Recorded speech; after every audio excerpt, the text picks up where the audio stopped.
Adanya dugaan permasalahan perkebunan yang muncul di wilayah Banyuasin di salah satu perusahaan di Desa Talangkemang, anggota DPRD Sumsel Ade Pramanja meminta agar adanya penegakan hukum terhadap dugaan permasalahan yang muncul di perusahaan perkebunan tersebut karena merugikan pekerja dan warga.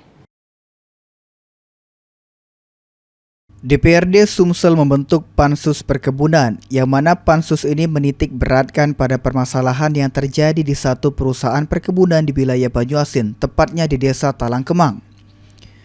Menyikapi hal tersebut, anggota DPRD Sumsel Dapil Banyuasin Ade Pramanja mengapresiasi adanya Pansus Perkebunan karena telah bekerja maksimal untuk menuntaskan permasalahan perkebunan sehingga tidak ada yang dirugikan.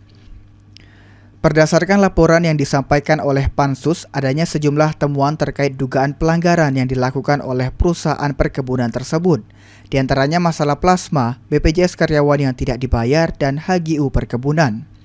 Oleh karenanya, Ade mendorong agar permasalahan perkebunan yang muncul untuk diselesaikan.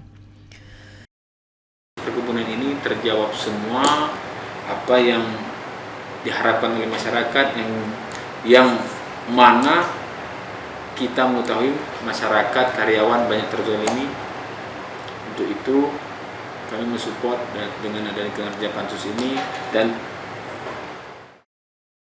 Ade bahkan dengan tegas jika permasalahan perkebunan yang muncul dari PT Melania tidak tuntas untuk didorong kepada proses penegakan hukum penyelesaiannya. Tim Liputan PAL TV.